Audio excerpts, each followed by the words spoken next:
Hello guys, PCS preparation के online platform में मैं प्रिया आपका स्वागत करती हूँ। इस प्लेटफॉर्म के माध्यम से यूपी पीसीएस के प्रीलिम सीरीज़ को हम स्टार्ट करेंगे।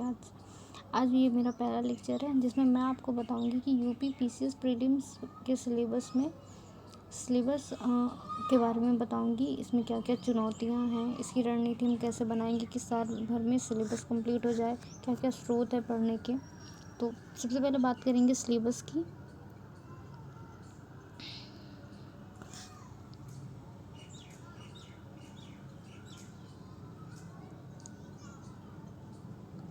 सिलेबस इसमें दो पार्ट है, एक है जीएस का, दूसरा है सीसेट का।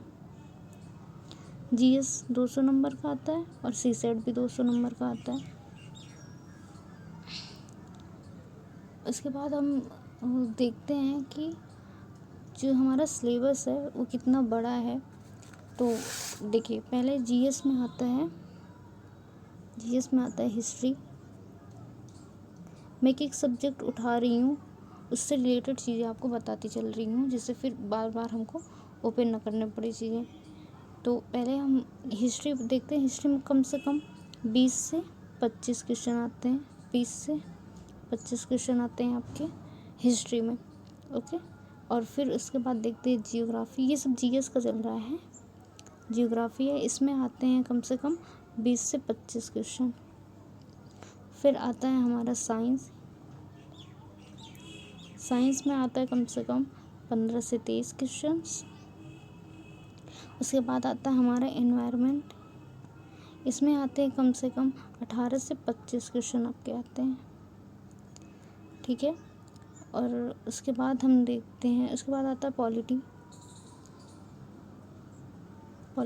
पॉलिटी में आते हैं कम से कम 15 से 20 क्वेश्चन आते हैं आपके।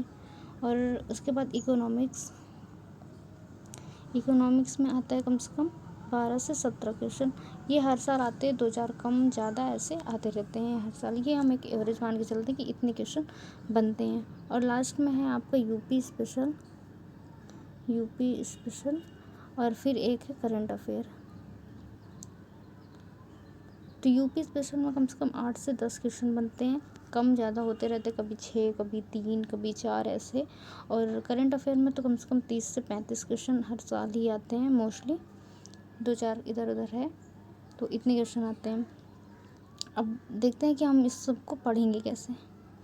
ठीक है, सब्जेक्ट वाइज चीज़ें देखते हैं।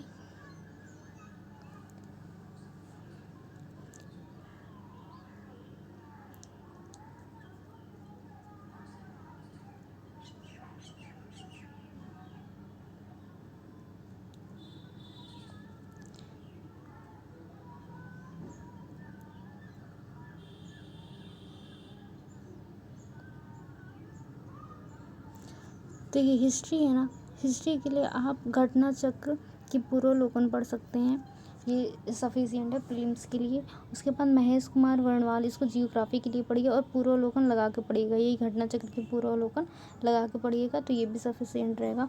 साइंस के लिए आप 6 to 10 की एनसीईआरटी पढ़ लीजिएगा, बस ये हो जाएगा। और एनवायरनमेंट के लिए 6 to 12 की एनसीईआरटी पढ़ लीजिएगा। इसके लिए और कुछ नहीं पढ़ने की ज़रूरत है, प्रीलिम्स में ये एकदम हो जाएगा इतने में से। पॉलिटी के लिए आप परीक्षा वाणी, ये लक्ष्मीकांत पढ़ सकते हैं।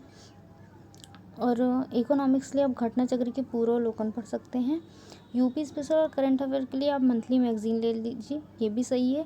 और ये तो एग्ज़ाम के लास्ट में वो आई दृष्टि आती है एक, तो आप उसमें से भी पढ़ सकते हो। वो एग्ज़ाम के 20 दिन पहले आती है, हिंदी मीडियम की। इंग्लिश मीडियम की तो और पहले भी आ जाती है, महीने 2 महीने पहले आ जाती है।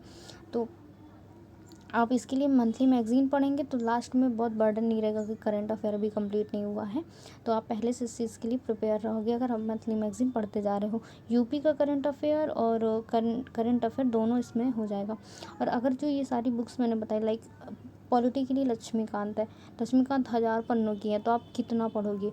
तो और हमको प्रीलिम्स ज़्यादा बर्डन भी नहीं लेना, नहीं तो फिर पढ़ाई में मन नहीं लगेगा। तो आप इन सब चीज़ों का सब्स्टिट्यूट है क्विक बुक दृष्टि की, तो आप ये भी पढ़ सकते हो। ये भी मतलब ये आपको कंप्लीट करवा लेगा, 4 किताबों में भागने की ज़रूरत नहीं है, ये इतना कंप्लीट करवा देगा आपका। प्रीलिम्स का तो पूरा कंप्लीट करवा देगा क्विक बुक दृष्टि की अगर आप ले लेते हो तो। उसके बाद हम देखते हैं कि सी सेट में हमको क्या पढ़ना है। सी सेट सीसेट, और सीसेट में देखिए मैथ आता है, और फिर इसमें आती है इंग्लिश,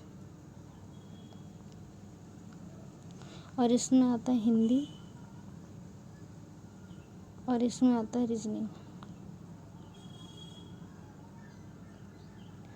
और इसमें आती है डिसीजन मेकिंग, और एक पार्ट आता है अंतर्वैयक्तिक करके है।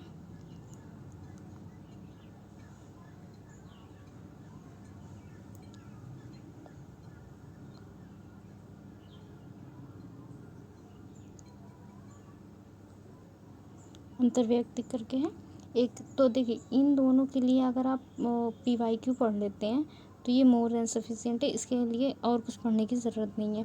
पर देखिए मैथ है, मैथ के लिए आपको पढ़ना पड़ेगा 6 to 10 की नहीं क्लासेस की जो बुक आती है मैथ की, आप वो पढ़ सकते हो मैथ के लिए। इंग्लिश के लिए तो आप 7 to 10 क्लास की इंग्लिश की बुक आप पढ़ सकते हो, ग्रामर पोर्शन वाली पढ़िएगा तो वो वही इंपॉर्टेंट रहता है। मैथ के लिए तो मैथ तो सही है, 6 to 10 की पढ़ लेंगे तो सफिशिएंट है। इंग्लिश की 7 to 10 पढ़ लीजिएगा। उसके बाद हिंदी तो ईजी ही रहती है, 7 to 10 की ये पढ़ लीजिएगा हिंदी, ये भी हो जाएगी। और रीजनिंग है तो अगर आप कंपटीशन एग्ज़ाम की तैयारी करते हो तो रीजनिंग आपने पहले से थोड़ी बहुत पढ़ी होगी, नहीं पढ़ी होगी तो मतलब इसमें बहुत हाई लेवल नहीं आता है, नॉर्मल से रहते हैं क्वेश्चन। नहीं आएगा तो आप बताइएगा, इसके लिए भी कुछ करेंगे सब लोग मिल के, ओके। ज़्यादा मतलब नॉर्मल से रहते हैं ये सब, बहुत इतना हाई नहीं रहता कि नहीं आएगा हो या अब कैसे होंगे सर पकड़ के बैठ के, ऐसा कुछ नहीं है, ये ईजी है आ जाएगा। वैसे भी सी सेट में 33% मार्क्स आपको लाने होते हैं, तो अगर आप ले आए, अगर आप 100 क्वेश्चन टोटल आते हैं, आप 50 क्वेश्चन भी अगर आप सही कर लेंगे, क्योंकि भाई कुछ गलत हो जाएंगे और आप 30 मार्क खानी होगी, 33% करके आए हो एग्जैक्ट, वो सही भी है।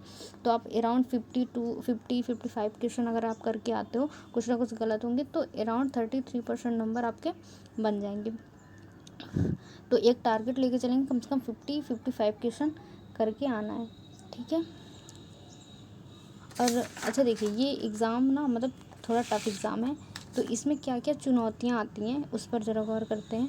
कि अब पहला था कि आप 2 घंटे में पेपर सॉल्व कर पाते हो कि नहीं।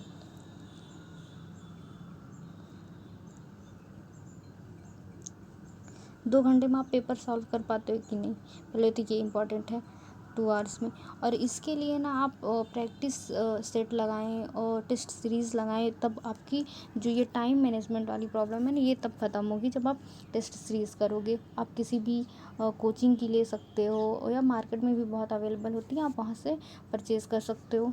और फिर दूसरा एक समस्या आती है एग्ज़ाम टाइम पे कि भाई हम प्रश्नों को कितना समझ पाते हैं, क्योंकि अगर प्रश्न नहीं समझ पाएंगे तो आप फिर कितनी भी मेहनत करके जाओ, फिर कोई फ़ायदा नहीं है उस चीज़ का, क्योंकि आप क्वेश्चन समझ नहीं पा रहे हो और गलत करके आ जाओगे।